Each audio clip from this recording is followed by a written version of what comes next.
As said, I'm Markus, head of data technology for Scout24 in Germany.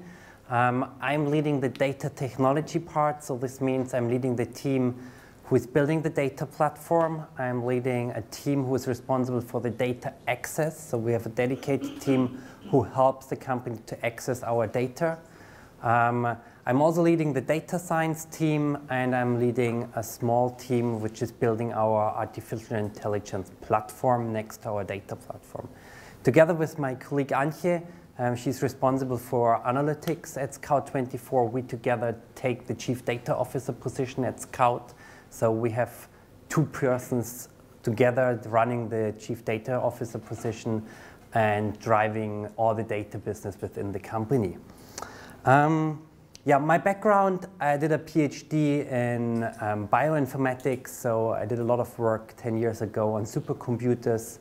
I then moved on to Telefonica, did a lot of stuff with huge amount of telecommunication data, worked for some time for AWS as a professional services consultant, and then moved on to Scout24. And I personally think my strongest part is building data organizations. So Scout24, if I present in Germany, it's super easy because 90% of the people then either dreamed about a car or a house and going to our platforms. So we are running AutoScout. AutoScout is the leading European portal for selling cars. And the second one is Immobilien Scout, which is a leader in Germany for real estate. So you can put there your house, your apartments, and sell it or rent it via our platforms. But we are not only active in Germany, we are also active in other European countries. Second strongest markets are Italy and Austria, but we are also present in France, Spain, Poland. We are not in UK. We're making about 500 million revenue per year. We have 1,200 employees, and we are based in Munich, Berlin, and Barcelona. So we selected 3 locations in Europe which are attractive for our employees. We skipped all nearshoring and decided just to work with these 3 locations. We started 20 years ago, so this year we are celebrating 20 years. We started with the idea to move classical newspaper announcements somewhere into the internet. So we started with a classical classified business where we listed cars and houses. But today we see ourselves more as a networked marketplace. So we are a platform for selling cars and houses, and we are offering a lot of plugins for third-party companies for financing, insurance, how to move from one house to another house. And just think about when you bought your last house or rented an apartment, how much paperwork you still have to do there. Or if you buy a house, how much paperwork is required to get your financing or mortgage. And our vision is to help everyone to get this fully digitalized. That's our huge vision, to work on that. And we think that we can't do it alone. We need a huge marketplace where all the offerings in this area are working together. And if you just think about marketplace, it's all about data and about personalization and understanding what is required and what matches best. I can give you one example. Until last year, if you went to AutoScout, we showed you the price for a car. A used car costs 25,000 euros.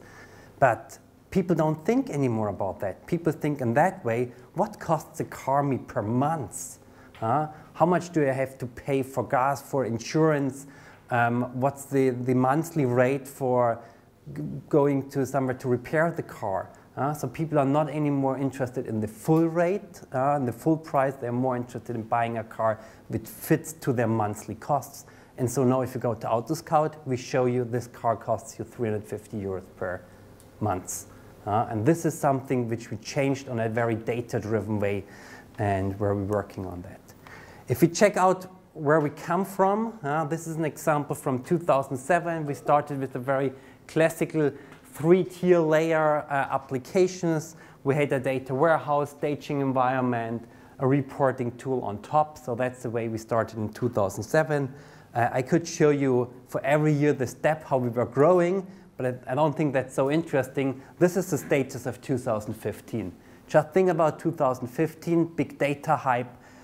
We bought a Hadoop cluster for AutoScout. We bought one for ImmoScout in-house. Developers started playing around with MongoDB, ElasticDB, a lot of MySQL databases. The management decided we go to the cloud, so we started working in the cloud. Boom, the monster. No way to control it, to manage it was really hard. And that was the point where we found out we're getting to the point that we need more data engineers or BI experts than salespeople we have in the company to keep our business running. We have to change something. And we then did a very hard decision after doing a huge analysis. What's our requirements, how our data looking like. And at this time we also got a new CEO. And he was very strongly already going into the data science direction. And we basically found out, wow, less than 50% of our data is really in a relational format and requires a data warehouse. So we made then the decision, we are building a completely new data platform in the cloud. Because at this point it was already clear that we are going all into the cloud. We also made the decision at that time we are going all into Amazon Web Services. So we have built a new data platform in the cloud. So we are running a data lake on Amazon S3. We have different ways how to ingest the data in there. We store in a Hive meta store all the information in the the metadata information in the data lake. So this meta store knows about this is a CSV file, this is a Parquet file, and this is stored in this bucket and is written in there by this date. So basically this information is in a Hive meta store. Then currently we are running a query engine with Presto, and we have our self-service analytics track here where we use MicroStrategy, and people can query the data in the data lake. If you see here already, we are talking about a meta store and a query engine because we're designing our platform very modular so that we can exchange all the time. So if you're interested, we have a very long story here. We started with Hive, Spark, Spark SQL, Athena, and finally ended with Presto, which gives us the best performance and works best for our case. And we also have an advanced analytics track. So everyone in Scout can start his own Hadoop cluster. We call them personal analytics cluster, which are predefined. We have days where we have 2 or 3 clusters running with 5 to 10 nodes. In our high days, which are based mostly at the end of the month, we have 300 Hadoop clusters between 10 and 300 nodes. And really on demand, started on the AWS, depending on the requirements. When we built that up, and then at this point it got very clear, okay, we don't have a central data warehouse anymore, we don't have a team anymore which maintains the data in here. We need a layer where people understand what is coming into the data lake, and we have to understand what kind of data is in there, how people can use it, what the fields mean, because if some different people start writing in there, they don't follow any strict rules anymore, for example, in JSON, how to name something. It was very clear that we need a tool on top of that. Therefore, we decided in mid-2017 we need a data catalog. So there was basically no decision in the company if we need one or not. It was clear we need one. It was more about what kind of data catalog.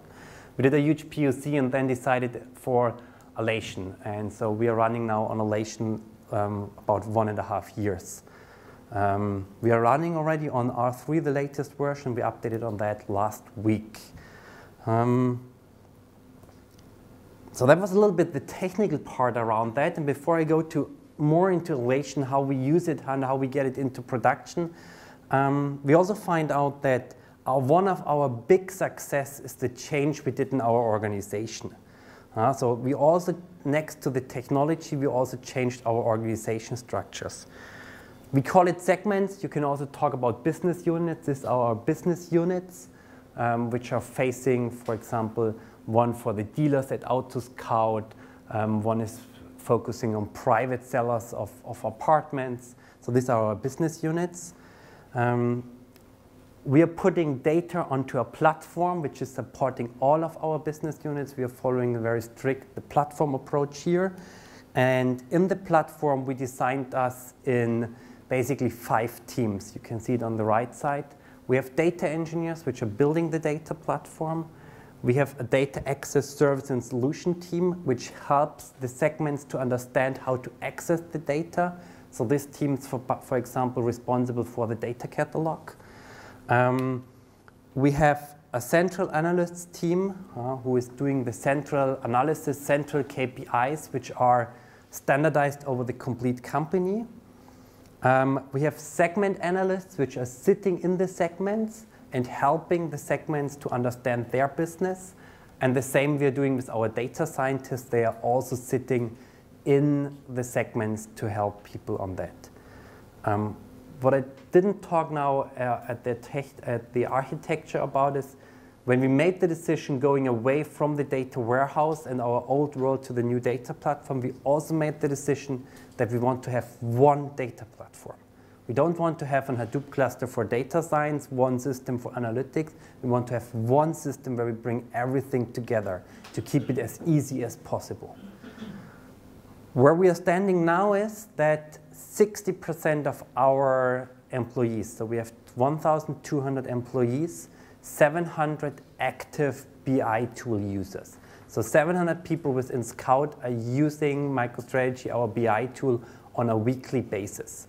So really more than every second employee is going into the BI tool and analyzing the data by himself.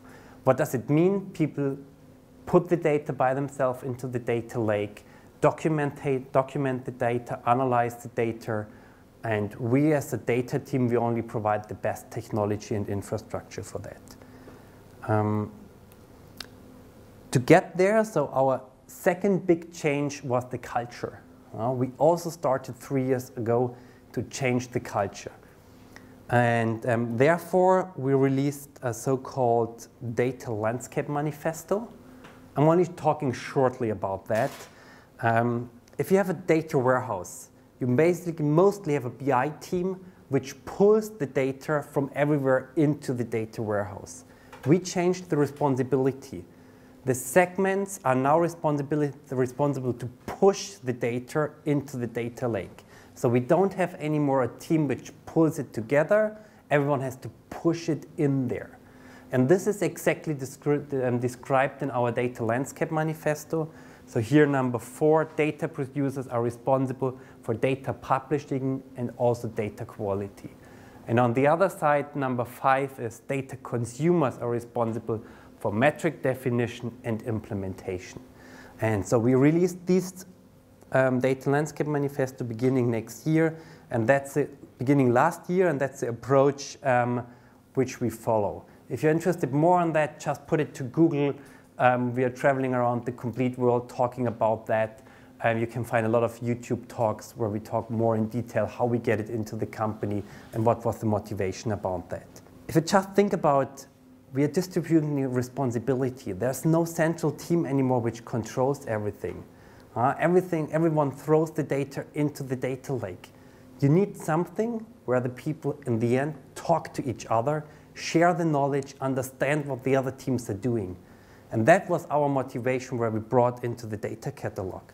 We came up, okay, we need an efficient and scaling tooling in there to make our idea reality. And if you talk to GT, when we reached out to him and told him, hey, we need a data catalog, we could tell him here he's sitting, very exactly what we are looking for.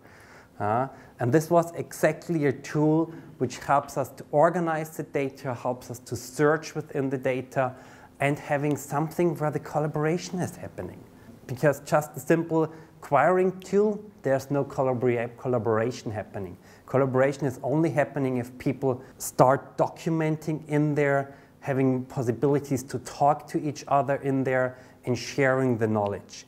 And based on that, we did a POC and then decided to use Alation, especially due to how it's using that. Also in the query composer that you can see who else is writing the same query, that was super useful for us. When we bought Alation, there was no support in Europe at that time. So it was a little bit like, ooh, how do we get that tool into the company?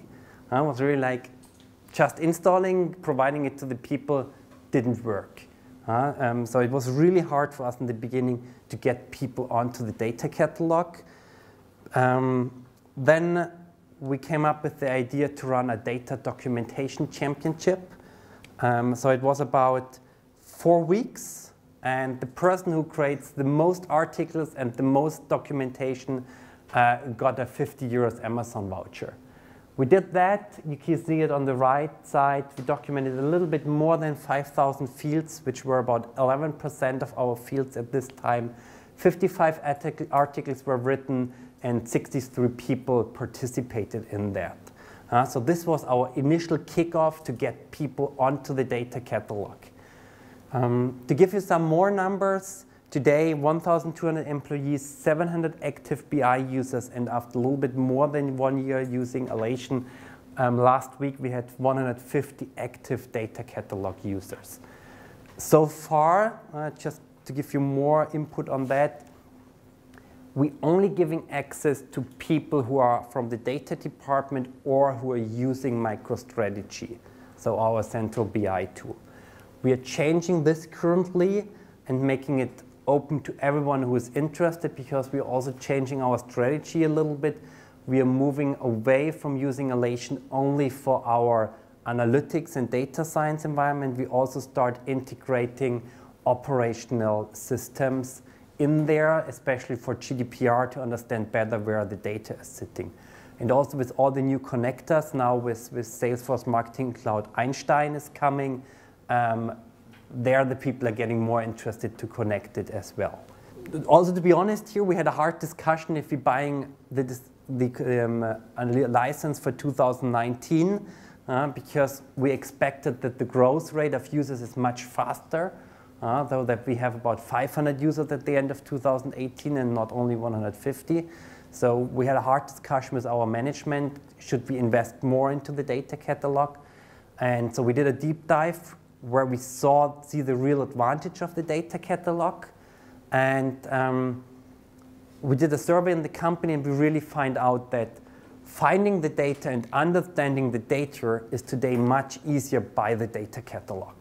We don't see so far a huge change in the trust of data. So people from different segments don't trust the data of other segments much more than 2 years before. I will talk at the next slide about that. So that's the next step where we try to enable Alation to help us on that. We got extremely faster in writing queries and running the queries. But there, mainly people tell us it's something about the new technologies as Presto as we are using. So the impact by Alation is very low for us on that. But especially in the early phase, the data catalog is super useful for us.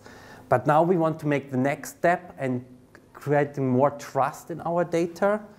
And we created a data steward position at Scout. We have one person who came up with the idea, and we said, hey, if you're interested in that, I give you the chance, get onto this data stewardship position and help the company to get better on data literacy. And what the lady, what she's doing, she's working with all our data producers that they start writing data stories about the data they are ingesting. So it's not only about documenting the data you're ingesting, it's about writing a story around your data, where it's produced, what do we know about the production process, so that if people are getting to your data source, that they can read more and understand more about that. So we started that with some new listings data here. We have 8 or 9 data sources now documented with this kind of story. And we really hope that this helps our users to get more trust in the data, understand better who creates it, where it was created, also better find out who is responsible from an engineering perspective for creating this data, so that you can get easier into contact with the people. Another part which is super useful for us, we still have our legacy data warehouse. June 26, 2019 is the announced date when we switch off our Oracle data warehouse. We have a hard cut date here because we are stopping then the data center. Until that date, we have to move all data sources from the data warehouse into the data lake. So we are on the last mile process. We also call it last mile migration.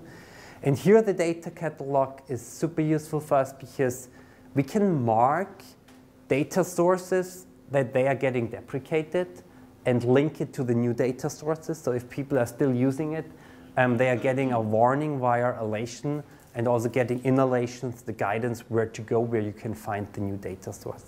So that's another feature which is used a lot. And we just had, what date is it? So about 10 days ago, a new hire. And his message to the data catalog was, wow, if we would have that at the old company, I would be much more efficient. Because it just helps the people, especially new people coming to the company, to understand where is the data sitting today and where is it sitting in the future. For people who are a little bit more technically interested how it works on our side, so data is sitting in the data lake. In Hive Metastore, it's described which format it is. We are also defining some business logic, so doing some transformation between here and here to have the tables in here. The query engine gets the data into MicroStrategy. In MicroStrategy, you have something called iCubes. Just think about a in-memory technology which keeps the mostly used queries into cache there. So we have a lot of data and our core KPI sitting here in the iCubes, and the iCubes get updated once per day. And Alation is connecting to the data lake, so you can see the raw data in Alation, and the Alation is connecting to the Hive Metastore so that you can see the business logic and the structures in the Hive Metastore, which then is also important for you because you can query from MicroStrategy then against that. And Alation is also, we don't have a pointer here, also the query tooling is also connected to Presto, so you can also query from in Alation against Presto. And we also have the connection, so in Alation you can see the reports for a data source which are created in MicroStrategy, so that is also available within there. What we are seeing by having all this data platform in place and having the culture changed, that people are really asking different questions. So a year ago, the analysts got questions, how many houses or offerings for houses do we have in a city in Germany? But this kind of questions people are answering by themselves today. They don't need any support more. Today we are seeing much more difficult customers, questions like, can we find out customers which are not happy with the performance of realtors or any dealers? So much more detailed questions coming up here. We see ourselves on a mission to help Scout to build better platforms, and we are not yet done. We are still working on, and now it's a point where I want to get back to your flywheel, because I really liked your presentation. And I said 2015 we got a new CEO, and he came into the company and said, hey people, our business is super easy. We have listings. So this is the numbers of cars or houses on our platforms. More listings we have, more traffic we have. Clear. More listings, more traffic. The more traffic we have, people looking more advertisement, more money we are making. The more money we have, we can invest more into our product. The better the product, more listings we have. So that's our business flywheel. Listings, traffic, money. And now after working 2 years and changing the culture of the company, people came up and said, hey, we can put perfectly a data flywheel around that. More listings, it's the same as more data. If we have more listings, we have more data. More traffic is the same as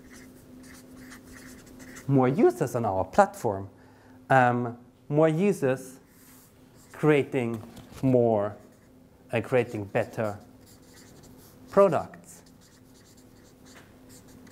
And if we have better products, better money, more money, we have better analysis, which ends again in more data. And so we exactly found out by changing the culture that we moved from the initial idea of the CEO to a bigger idea of the product managers to think about how we can drive this circle in a much more detailed way and understand better how everything works together. And that is something where we at Scout see if we are providing the right technology, the right culture to the company, it really makes a difference. And I have another example for you, which is just amazing. By having one data lake for AutoScout and ImmoScout, plus a data catalog on top, people started looking onto all of the data. And the product managers came up with the idea, hey, we have people looking for houses. We know the click profiles of these people on our web page. And the click profiles describe your interests. We have the same for AutoScout, they found out. Why we can't build a recommender who recommends you, if you're looking for a house, the matching car. And the funny part, you can see here someone is looking for a house somewhere outside with a lot of garden or in the mountains, you get an SUV recommended. If you're looking for a house somewhere in the city, which is a more family area, we recommend you a family car. So this is a use case which would never had if we don't bring the data together in one data lake and have a documentation with a data catalog on top. And now the amazing number, click rate on the car, 73%. 73% of the people clicking on the car. Next story, it's currently offline because it's moving too much traffic away from our business here. Yeah? Because we can make more money with the traffic here, so it's currently offline. But that's data-driven again. How did we get here? You need a strong vision. You need the idea, the concept, where to go. We found out skipping all our strict rules and working with principles works perfect. So we are not forcing people, for example, to document the data. We just give them the best advice to do that. We are working very agile. We are very open for new approaches. If a new version is coming out, we are bringing it into production in the next day, even going the risk if there are some bugs in there. We think that innovation brings us much more to the front than stable software.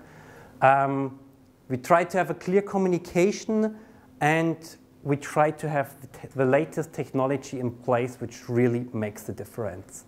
And this makes us successful. And there, Alation is one of the examples where we have set on a technology which very low number of companies are currently using, but helping us to make the difference. Yeah, that's our story. We think that we are a data-driven company. We are doing, since 2 weeks, the next step. We are aiming for being an AI-driven company. So we are training everyone in Scout to think about artificial intelligence. And I'm asking Alation to help us on that, how we can get artificial intelligence on top of our data. We are on a very interesting journey here and happy to answer all your questions or give you more insights. Thank you.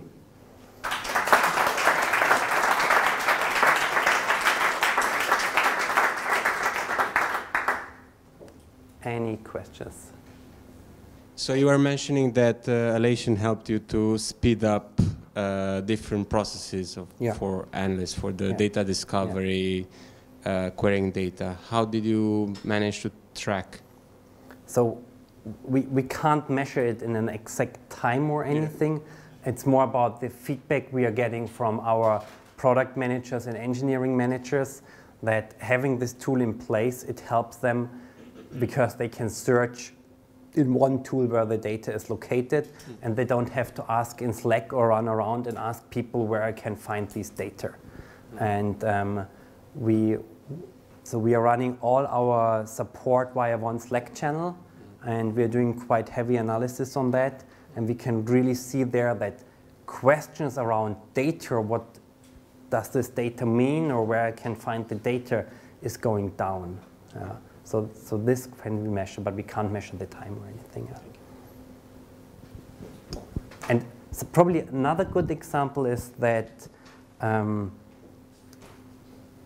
we started removing data from the data lake because segments find out by themselves it makes no sense to put the data into the data lake because no one is using them.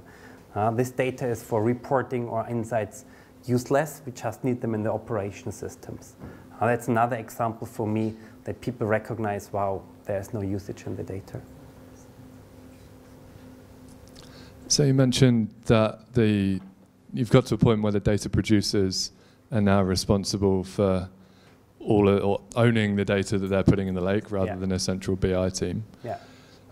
Is it now the data producers that are responsible for curating the metadata about that data that they're putting into the platform via Alation, or who does that curation sit with? It's the data producer. It's them. And we basically have now the data steward who is following up on that. But our experience is eat your own dog food. As soon as the people start using the data by themselves and recognize we didn't have documented it, they documented it within some minutes. Yeah. But again, here we don't have any strict rules. A lot of people are surprised. We don't have a rule in which format you have to write the data into the data lake. We accept everything. Afro, Parquet, JSON, CSV, images, whatever. There is no strict rule. The funny part is Parquet got somehow the de facto standard because people find out that's the fastest way, that works best, and they are doing it step by step. We are currently helping the teams to do post-processing of all the historical data going into Parquet, so we don't ask them that they have to do that as well, so we're helping them on that. But it's, just again, eating your own dog food and you get in there. I was fascinated by the data documentation. Yes. Was there a precedent from within the company where that had already been established as a gamification approach and people bought into it easily, or were you the pioneer there? So we didn't have that kind of championship before. We are running regular hack weeks, and the best teams are getting prizes for that. So especially our engineers are aware of these concepts, running some internal championships. So it was nothing completely new. But for the data world, it was something completely new here. And it was also the first 3 weeks, nothing happened. And we reminded the people all the time. And then in the last week, I think there were some people who spent the whole night documenting everything. And then the funny part was in the last 3 days, we were sending around the list who is on position 1, 2, 3. And then they came on rotating and fighting to get number 1. So yeah, it was quite funny. So the next time we don't do it for 4 weeks, we probably do it only for a shorter time, like 10 days or something like that. Have you repeated it? How? Have you repeated it? We did it twice, and we are currently planning to do it a 3rd time at the end of January. And this time we're trying especially to find a time slot where we have no financing weeks, no special sales week, really a very quiet time in the company. So we are currently trying to align it with the overall company calendar and to get more people onboarded. That was the feedback of the 2nd round. There was a sales championship at that time, so the sales team was super active, and they kept a lot of analysts busy as well. So finding a good time slot might be also something which might be helpful for the data championship. Very cool. Okay. Thank you.